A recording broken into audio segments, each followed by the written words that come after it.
Nesse momento, teremos uma análise, debate e discussão sobre o resultado da pesquisa realizada na cidade estrutural.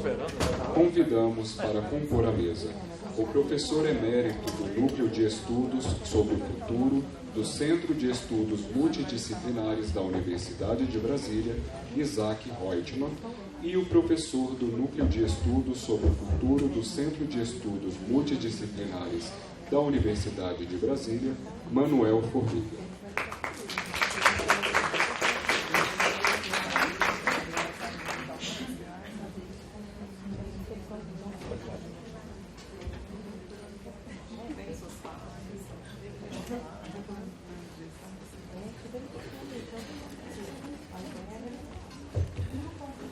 Fará o uso da palavra o professor da UNB, Manuel Formiga.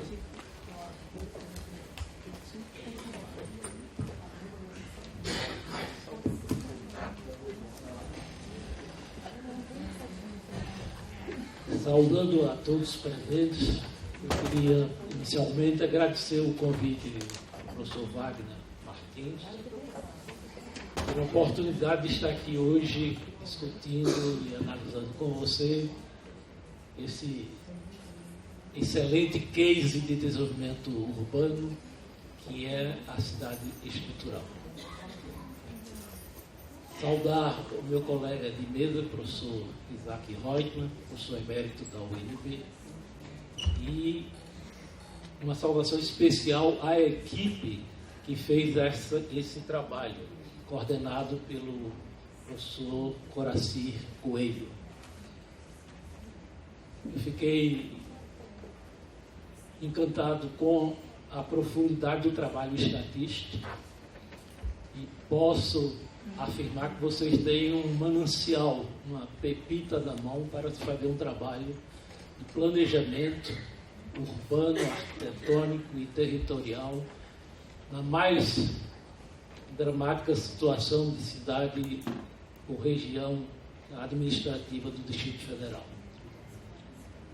É curioso que a cidade estrutural é tida como, nas 30 e poucas regiões administrativas do Distrito Federal, como fruto de invasão. São duas, Itapuã e a estrutural. Sendo que Itapuã, numericamente, é muito mais densamente habitada do que a estrutural, que tem cerca hoje de 40 mil pessoas. Pela hierarquia de estudos de cidade, a partir de 50 mil é uma cidade de porte médio. A estrutural está caminhando rapidamente para se tornar uma cidade de porte médio do ponto de vista de população. E isso se deu em um período muito rápido. Quem conhece a história da urbanização de Brasília sabe que ela foi iniciada em 57, a construção, com 3 anos fez-se a inauguração e a transferência do Distrito Federal, e pouco a pouco vão se organizando as cidades em torno da capital, chamadas cidades satélites, só que aquelas eram minimamente planejadas, ou se tornaram planejadas. O exemplo mais conhecido do Núcleo Bandeirante, que era exatamente aquela que deu origem aos candangos que construíram Brasília. A chamada Cidade Livre era tão caótica quanto a estrutural na época da invasão, e pouco a pouco ela ganhou uma dimensão mínima de organização urbana. Hoje quem vai ao Núcleo Bandeirante vê que são avenidas paralelas com uma dimensão razoável e tem um mínimo de organização territorial. Isso não aconteceu com a estrutural. A estrutural é uma espécie de tsunami social dentro do Distrito Federal. Foi dito aqui, era bom repetir, que a estrutural tem a renda per capita mais baixa do Distrito Federal. E vejam, senhores, como são desiguais a distribuição de renda interpessoal na capital brasileira. Nós temos a mais alta renda per capita do Brasil e temos o mais alto índice de desigualdade de renda do Brasil. Somos campeões no aspecto positivo e no aspecto negativo simultaneamente. Na mesma estrutura locacional se apresentam os grandes contrastes. E como eu falei, a estrutural é filha do lixão. Né? Há uma pequena história de que em 1994, na virada de 94 para 95, o lixão, com o adensamento daquela atividade para pessoas que não tinham nenhuma qualificação, nenhuma forma de sobrevida, buscavam no lixão a sua sobrevivência. E pouco a pouco ali foi se tornando um ambiente para aqueles que exploravam e retiravam dali a sua subsistência. E exatamente esse núcleo, esse adensamento populacional que dá origem à cidade estrutural. O nome tem a ver com aquela rodovia que liga o plano piloto à cidade de Itaguatinga. E em 10 anos, exatamente 10 anos, em 2004, ela foi criada como região administrativa. Vocês sabem que isso aqui é uma luta política, um adensamento populacional no Distrito Federal se tornar região administrativa, porque isso significa uma série de benefícios a partir de ter um administrador, alguém que é capaz de levar as reivindicações daquela população, daquele vilarejo, à autoridade do Distrito Federal. E lembre que essa organização territorial e administrativa do Distrito Federal sempre foi muito um ponto fora da curva. Por quê? Porque desde o local escolhido, o quadrilátero de Cruz, em 1892, define essa situação aonde deveria vir a ser a capital do Distrito Federal, é uma escolha um tanto artificial, em nome de uma realidade completamente já ultrapassada.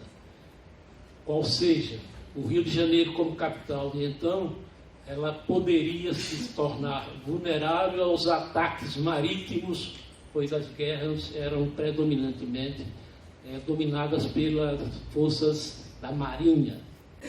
E o litoral, embora o Rio de Janeiro, para quem conhece, seja arrodeado de fortes de defesa, exatamente a concepção antiga do século XVI em diante, de tornar a defesa da cidade em função de fortes onde se vigiava a entrada de navios inimigos. E o Rio de Janeiro e o Brasil, pela sua riqueza e biodiversidade, desde a sua descoberta, o seu encontro da civilização europeia com a Ameríndia, sempre foi um lugar de cobiça. Franceses, holandeses, ingleses tentaram aqui se fixar. E os portugueses construíram exatamente essas fortificações para defender o território, principalmente a exploração, não pelo amor à terra, mas pelo poder de capitalização que tinha essa colônia para a metrópole, que era muito mais rica do que a própria metrópole, uma dimensão gigantesca comparada a diminuto território de Portugal. Então, essa ideia de ir para o centro do país tem muito a ver com a chamada civilização do caranguejo e um outro fenômeno também, que é o da urbanização. A urbanização é tida na história mundial como filha do processo de industrialização. Mas no Brasil ela tem uma característica diferente. A urbanização brasileira tem muito a ver com a abolição da escravatura. Novamente, o Rio serve de exemplo. Quando se fez a abolição, as populações libertas não tinham para onde ir. diferentemente do que se fez em outros países. A abolição, imediatamente uma reforma agrária, aqui se esqueceu de dar um destino àquela força de trabalho que trabalhava de forma forçada, sem salário, ficaram completamente ao léu e foram buscar uma forma de sobreviver nas periferias da cidade. No Rio de Janeiro, quase no centro, ainda não era periferia, ali perto do bairro da Saúde, na Cidade Nova, você encontra exatamente a origem do fenômeno da favela. A primeira favela surge exatamente ali. Por quê? Era um descampado e as pessoas saíam, principalmente das fazendas de café, tanto do Rio quanto de São Paulo, do Vale do Paraíba, passaram a constituir as favelas do Rio de Janeiro. Por que eu falo nesse processo de urbanização? Porque, no caso do Brasil, a industrialização tem a ver no século XX com o século da urbanização. Mas, no caso do Brasil, a escravidão é o primeiro fenômeno de urbanização. A expulsão de populações rurais que buscavam na cidade a sua forma de sobreviver. Mais interessante que o Brasil se antecipa ao fenômeno mundial de urbanização. Não sei se vocês sabem, mas é bom relembrar que somente agora, em 2016, há pouco, 3 anos atrás, o mundo se tornou um planeta onde a população urbana ultrapassa pela primeira vez a população rural. Então, esse é um fenômeno 3 anos atrás. Até então, a maioria da população mundial habitava o campo, como ainda hoje habitam os 2 maiores países, tanto em população urbana quanto em população rural. A China e a Índia, ambos têm hoje cerca de 1 bilhão e 300 milhões de habitantes, todos os 2 ainda hoje são predominantemente habitados por populações rurais. Então a China, logo depois vai ser a Índia, pouco a pouco está ultrapassando, é a maior civilização urbana, simultaneamente com a maior civilização rural. O Brasil se antecipou. O ano tido aqui como a passagem da população urbana sobre a rural é 1970. Quem estudou o censo vai ver que até o censo de 1970, o Brasil ainda era um país com população sobremaneira de residência na zona campestre, nas zonas rurais. Então, o nosso fenômeno de urbanização é muito mais rápido do que o fenômeno de urbanização mundial. E Brasília é um exemplo disso, dessa pressão da população pela cidade em busca de condições melhores de viver. Vocês sabem que hoje, século XXI, o Brasil ainda é um país do latifúndio e, simultaneamente, do minifúndio. Pequenas famílias, majoritariamente no Brasil, vivem da chamada agricultura de subsistência, enquanto a agricultura de exportação, capitalizada, faz o sucesso das nossas exportações de commodities. Então, essas desigualdades chegaram a Brasília. E Brasília, hoje, é a 3ª maior concentração urbana do Brasil. E em pouco mais de 50 anos, Brasília já é a 3ª maior metrópole brasileira. Quando estudante no Recife, curso primário ginasial, nós nos orgulhávamos de ser o Recife a 3ª cidade em população, como se população fosse um grande indicador de desenvolvimento. E não é. Né? E hoje, na segunda década do século XX, o Recife está como a 9ª maior concentração urbana do Brasil. E Brasília, em rapidíssimo tempo, graças a esse poder de atração que teve Brasília em relação às populações, não só dos pioneiros que aqui construíram, mas principalmente se você analisa as origens da população brasileira, ela é predominantemente de duas origens, mineira e nordestina. Em terceiro lugar vem o Rio de Janeiro. Eu fiz esse estudo há algum tempo passado e constatei que naquela época um analfabeto que chegasse aqui ao Distrito Federal, ele conseguiu, na época pioneira, ter um salário de 10 salários mínimos. Seria hoje o equivalente a mais ou menos 10 mil reais. Imagina, hoje 10 mil reais é um professor catedrático, emérito da UNB ou coisa parecida, né?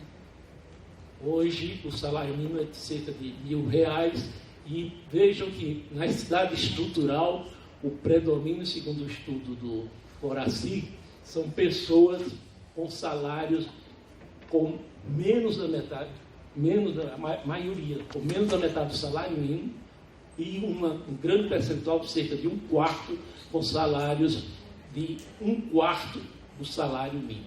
É por isso que a renda per capita é a mais baixa do Distrito Federal. O seu estudo comprova isso de forma indireta. Mas na minha leitura, eu fiz mais uma concentração na parte de educação. E gostaria de dizer, Coroaci e sua equipe, que, como falei, vocês têm um material muito rico.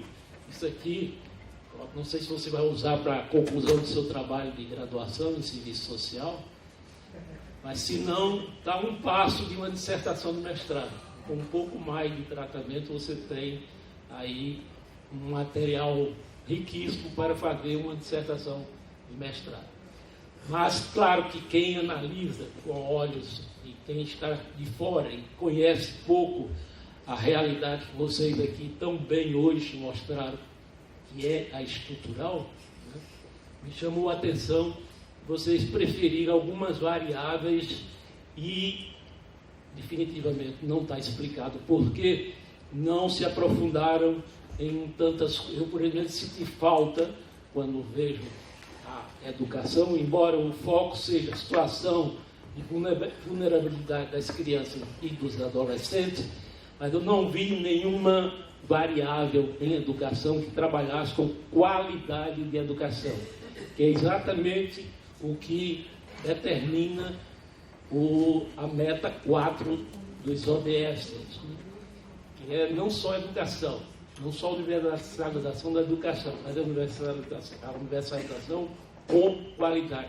juntar os dois fenômenos de quantidade e qualidade. O Brasil fez com algum sucesso a primeira parte, mas está incompleta.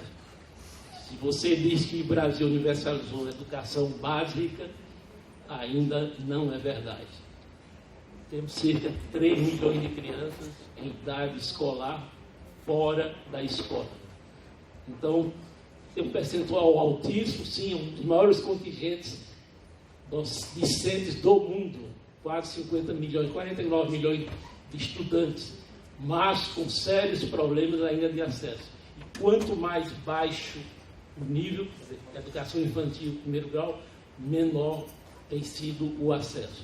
A educação infantil é um caos estabelecido nesse país. Nenhum governo, até Brasília, que tem um IDH muito alto, um IDEB muito alto, tal qual o IDH, não conseguiu resolver este problema de educação infantil. O número de creches no Distrito Federal é um número irrisório, insuficiente para atender a demanda de crianças nessa faixa de idade.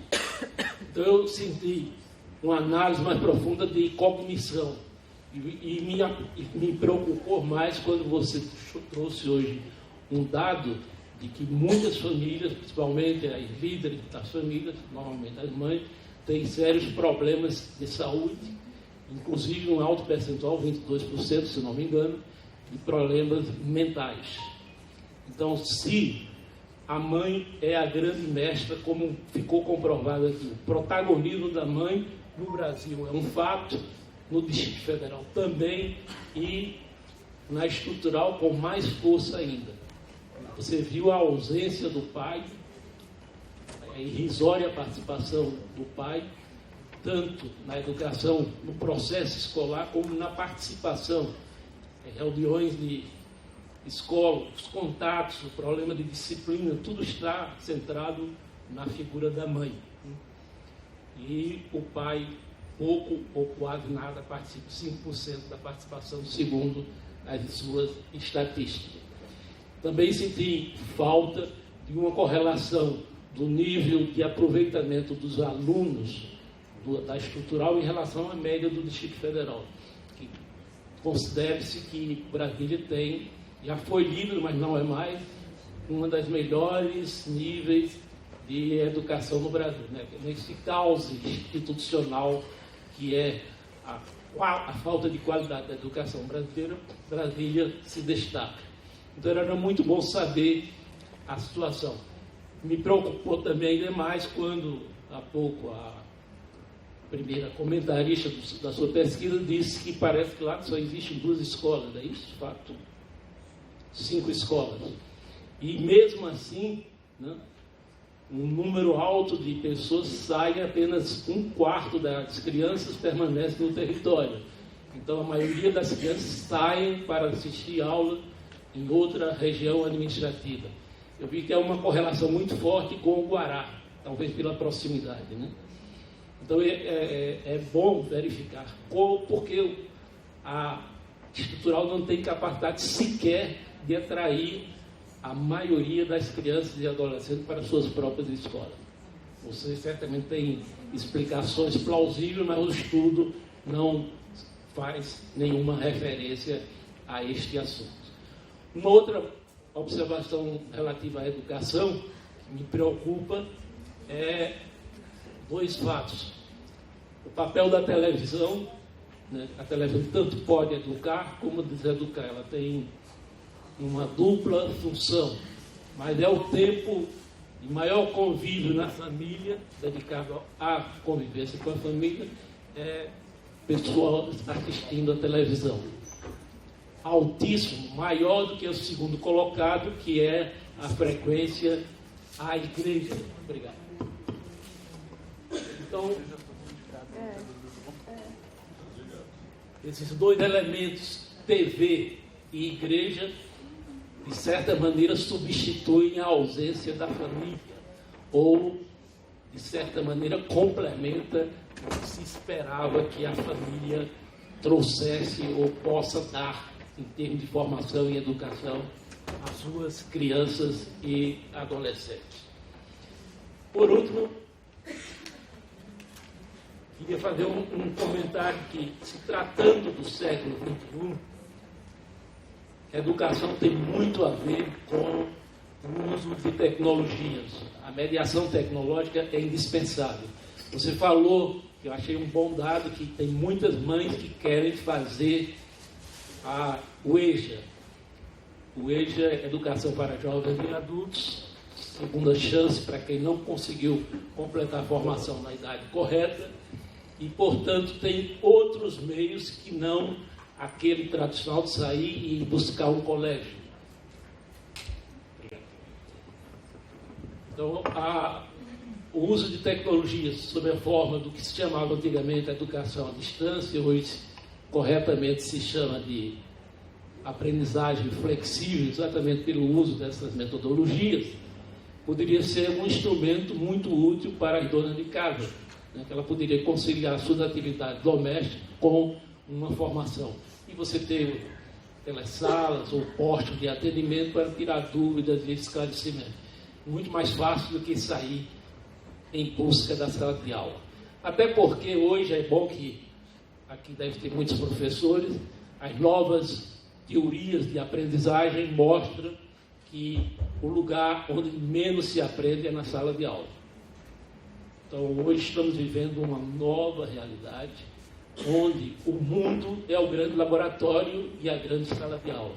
E os sistemas de informações disponíveis faz com que tenhamos nessas fontes os nossos primeiros socorros do conhecimento. Então, a importância da educação é fato, a sala de aula é indispensável, principalmente para as crianças. Quanto menor a idade, mais importante a presença da escola, principalmente no aspecto de socialização, né? Mas você falou aqui uma coisa que foi constatada e eu queria endossar. O que se procura na escola não é necessariamente educação. É o afeto que não encontra na família, em cidades onde essas carências são tão à flor da pele. E dentro dessa preocupação com a educação do século XXI, que é aquilo que deu origem, inclusive, aos objetivos do milênio, que foram os 8 primeiros da primeira quinzena desse século, e agora aos 17 do ODS, da segunda quinzena, que foi o estudo feito pela Unesco sobre um tesouro a descobrir, que tornou-se um livro, e aqueles parâmetros para o século XXI. Aprender a aprender, aprender a ser, aprender a conviver. Então, isto é o que se espera da escola hoje. Alfabetizar é importante, numeração é importante, mas tem coisas tão importantes quanto essas que se espera que a escola, principalmente para as crianças de menor idade, de faixa etária mais iniciais, tenham lá estas respostas. E uma coisa que a nossa escola não faz, e precisa fazer urgentemente, é pensar. Se as crianças conseguissem fazer da escola um lugar de reflexão, de pensamento, é muito mais importante do que o ato mecânico de tentar repetir símbolos, letras e números, signos e algoritmos. Pensar e refletir é a primeira missão do processo de aprendizagem no século da aprendizagem, não mais do ensino. Ensino é um paradigma do século XIX, da primeira revolução industrial. Portanto, professores e professoras, pensem em aprendizagem, não mais ensino. Paulo Freire dizia com muita sabedoria: ninguém ensina nada a ninguém. Portanto, procurem adotar o novo paradigma do século XXI, que é o da aprendizagem. E a estrutural, como nenhum outro setor de Brasília, precisa mais desses novos paradigmas do que aquela população tão bem diagnosticada na pesquisa de Coraci Coelho. Parabéns e obrigado pela atenção.